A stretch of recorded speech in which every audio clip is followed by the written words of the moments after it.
السلام عليكم ورحمة الله وبركاته. بسم الله الرحمن الرحيم. نحمده ونصلي على رسوله الكريم. يا أيها المزمل قم الليل إلا قليلا نصفه أو انقص منه قليلا أو زد عليه ورتل القرآن ترتيلا. أما بعد. Alhamdulillah, we praise Allah that Allah has blessed us with an opportunity to secure our place in Jannah. We can secure our place in Jannah by doing some of the smallest things, some of the easiest things, some of the things that we might overlook. They're so easy to secure our place in Jannah. But it just requires us to take that step. And when we take a step, Allah decides to reward us with something so much greater than we can ever imagine. And there's one action that is such a small action in terms of the effort that it requires from us, but it's such a mighty, great action in terms of the reward that you'll have in the hereafter. And this action is the night prayer. The prayer that you do when no one is watching, when no one can see what you're doing, when no one's there to see, if you're praying, if you're doing extra things, if you're, doing this kind of worship or that kind of worship, or you're trying to impress someone, or whatever it may be, in the night when you're by yourself, there's no one there, it's just you and Allah. That's the prayer that changes things. That prayer is transformative for a person's life. And it should become part of our daily habits. Tahajjud was such a thing where Imam Ahmad bin Hanbal, rahmatullahi alayh, one time he welcomed a hadith student, a student of hadith, into his house for the night. And he left a vessel of water so that in the night, whenever this student wakes up, he can do his wudu and he can pray his tahajjud. So in the morning, Ahmad bin Hanbal, he saw the water, it had been unmoved, it was unused. And he spoke to him in the morning, he spoke to the student in the morning, he said, I've never heard of a student of hadith, someone who studies the hadith, to not wake up in the night to pray tahajjud. And that's a student of hadith. Could be someone who does good, whatever it may be, someone who attends the masjid, someone who attends halaqat, someone who teaches, someone who shares Islamic things on social media, someone who does whatever it may be. The fact that you're a Muslim, you should try and increase your connection with Allah. That's that time where Allah descends in a way that befits His Majesty. And He comes to His creation and He says, who's ready? Who wants to, who has any wishes? Who wants something? I'm here to grant whatever. Allah comes so close in the last third of the night, ready to accept whatever His creation wants. Whatever you want, you ask Allah. When you want something in this life, let's say you want whatever it may be, then you got to go to the council, maybe the government, or maybe this person or that person or whatever, and then it takes days and weeks and months, and you can finally get what you want. Here, just one night, that's all you have to do. You pray your tahajjud, you make dua to Allah, you ask Allah for anything and He'll give it to you. Anything. They say that the dua that a believer makes at the time of tahajjud is like an arrow that doesn't miss its target. So you're guaranteed to hit the target. But then again, Allah will choose whatever is best for you and Allah will give you that. But just know that the fact that you've done the effort of praying tahajjud, you've done the effort of waking up in the middle of the night to go and do wudu, to leave your comfy bed, and then you go and you pray your tahajjud, you're guaranteed to get what you want. Whether it's now, whether it's later, whether it's something that you didn't realize you wanted, you're guaranteed to have it. And it's something every single one of us should make into a habit of every night. How much do we pray? قُمِ اللَّيْلَ إِلَّا قَلِيلًا. Stand in the night, even if it's a little. نِصْفَهُ أَوْ انْقُصْ مِنْهُ قَلِيلًا.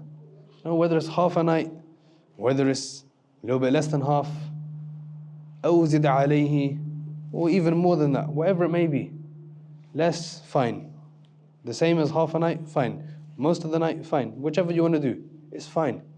The thing is, these kind of actions, these actions where Allah has not stipulated a minimum amount, we have to pray 5 times salah.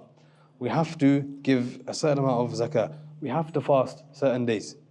But we don't have a certain limit for how much tahajjud we should pray. We don't have a limit for how much Quran we should read. We don't have a limit for how much sadaqah we should give. These things Allah leaves it to you.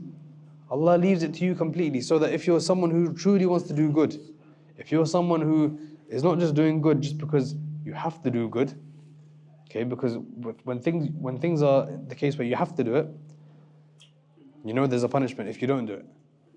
But why don't we try and instill habits where we are doing it purely so that we can make Allah happy, purely so that Allah can be pleased with us, not for any other reason, not to avoid a punishment, not to avoid anything, just for the sake of Allah being pleased with us.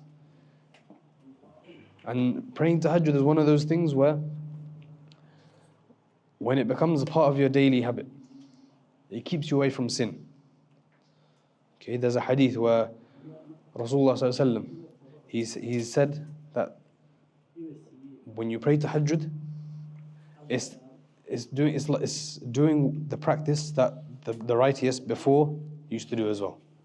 Okay, they used to pray in the middle of the night. They used to have that alone time with Allah, where they seclude themselves from any other things, any other worldly things, any other things where, you know, they have a comfy bed, they have a beautiful wife, and they still get up and they go and they pray tahajjud. That is something that where they're remembering Allah, and Allah smiles at such a person. Allah smiles at such a person, and now let's look at what happens when Allah smiles at someone. When Allah smiles at someone, they will have no worry on Yawm al-Qiyamah. On Yawm al-Qiyamah, there will be nothing to worry about for them. It's like a guaranteed way into Jannah.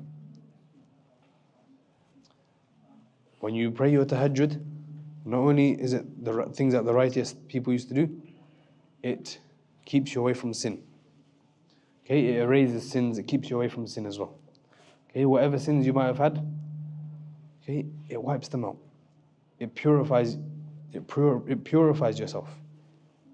Okay, it keeps you away from things that wouldn't be the right thing to do. It's an extra bonus that gains you closer to Allah. And when it gains you closer to Allah, it's like a direct connection, an easy way to connect to Allah, where Allah comes closer to His creation. And you're there, and Allah's there. And Allah is not limited, to give His attention to one person at a time, and then after He's done with them, then to you. No, Allah can give His attention to every single one of His creations. This is an opportunity where you finally, if you're someone that truly loves Allah, you're someone that truly has love for Allah in your heart, then you would want to spend time with the one that you love. You want to spend time with your wife, your children, your mother, your brother, your sister, whoever it may be. You want to spend time with these people. But when it comes to Allah, who we should love even more, and we have an opportunity to spend time with Allah, but Allah is going to be the closest in the latest part of the night, then why are we not taking that opportunity? Why are we not making the most of the opportunity, where it doesn't have to be long, it doesn't have to be, like how it is in the masajid where we pray for maybe an hour in Ramadan. No, it doesn't have to be like this. It can be just 5 minutes of,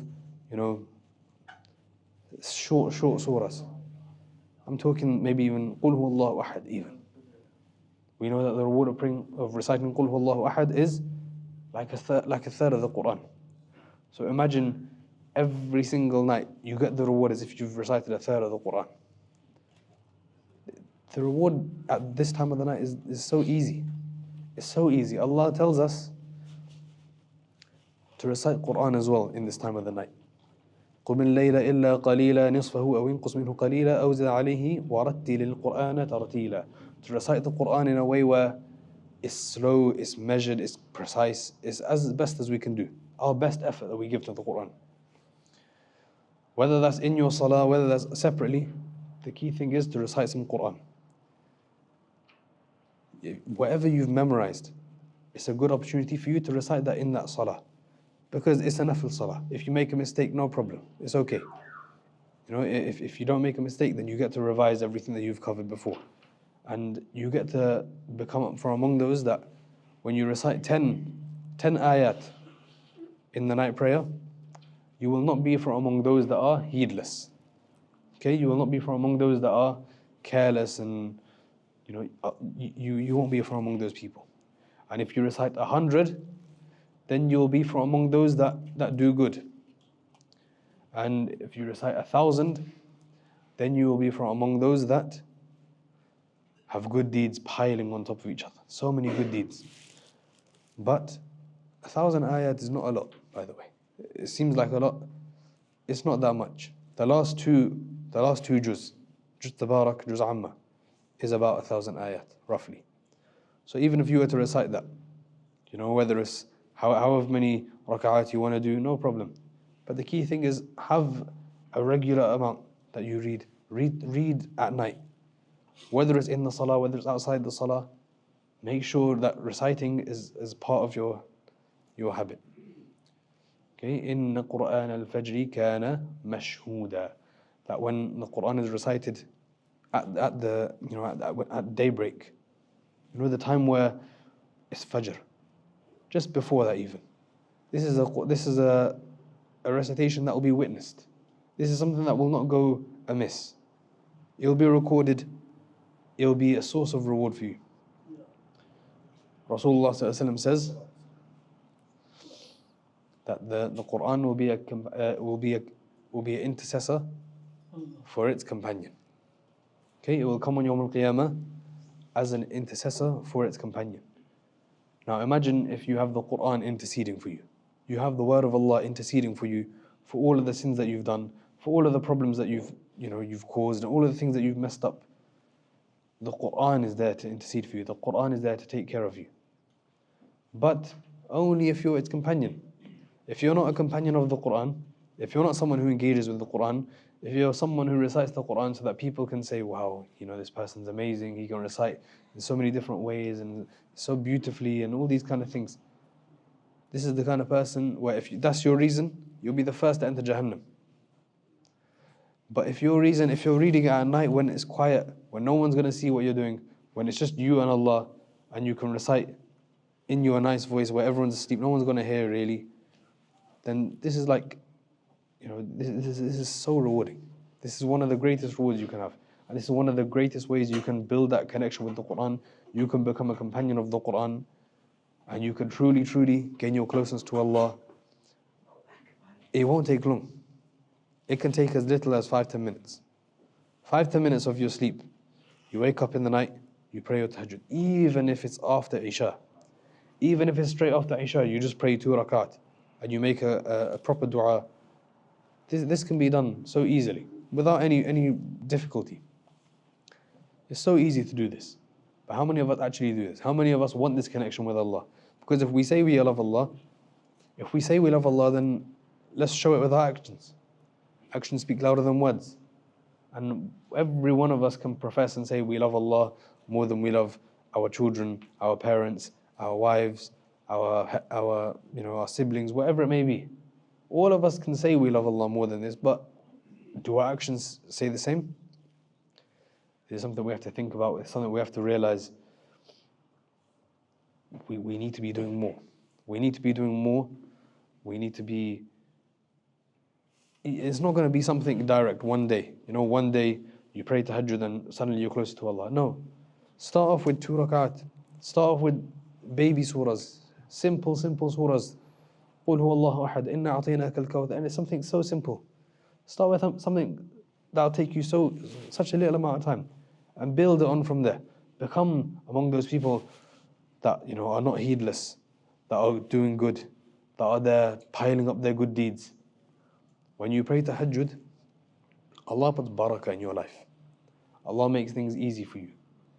When you're isolating a time, you have a daily portion, a daily time where you dedicate it just with Allah.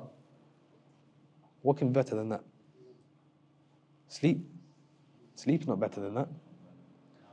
You dedicate just a small amount of time. If you love Allah, then make it a daily habit. Make it something where you cannot go about your day. It just feels wrong. Your day just feels incomplete if you don't do it. When you hold yourself accountable for these kind of things, when you realize that, there's that unease when you've missed it one time, then you'll really try and make sure it doesn't happen again. When you're comfortable with missing it, then you're not going to feel anything. You're comfortable missing it. You're comfortable not having any connection. You're comfortable. You're not holding yourself accountable to anything. Then it won't last. But when you really make an effort and you really want something, whether it's gym, I'll give an example of gym. Some people, when they go gym, they take it seriously. They make sure their diet's on point. They make sure they're doing their lifts properly, taking the right amount of rest. They're making sure they, go to failure or whatever it may be with 1 or 2 reps left, whatever it may be. Okay, and then they make sure they get enough sleep. They make sure they get enough everything. They make sure they do it properly, and they make sure they don't miss a single day. Well, if they're missing a day, then they're so upset with their whole day. Oh, you know what? I didn't go gym. How could I have done the whole day? And I chose to go here. And I didn't go gym, and I feel like a waste. I feel like I'm gonna suddenly get all shriveled up and lose all my muscle and all. No, it doesn't work like this. But my point is that if you can be consistent about things that are temporary, things that are going to last, Wallahu khayrun wa abqa. Allah is better. Allah is forever. Give that time, give that connection, have that accountability for something greater. Have that accountability when it comes to your connection with Allah. When you have that accountability with your connection with Allah, then you'll realize that you're trying to really build a proper connection. You're not trying to, have something fleeting where sometimes you're connected to Allah, then you disappear for a little bit, then you come back again, then you go back away, come back. No. Keep it there. Keep the connection there. Make sure that if there's something that you have to sacrifice, make it your sleep. If you know you're going to have an early morning and you're just not going to make it, whatever it may be, then pray after your Isha. Pray before you go to sleep. Whatever it may be. Don't let yourself make excuses to miss Tahajjud. Don't let yourself become complacent and lazy and comfortable with sleeping all night without taking a little bit of time just for you and Allah, just to read Quran, just to make dua, just to pray 2 rakat, just for the sake of Allah, without anyone else knowing about it. Make it something secret. Make it something no one knows about except you. When you do this, you will see the barakah that will enter your life. So may Allah allow us to be from among those that stay up at night engaged in His worship. May Allah make us from among those that have lives full of barakah as a result of staying in worship throughout the night. Ameen wa akhiru da'wana and alhamdulillahi rabbil alameen.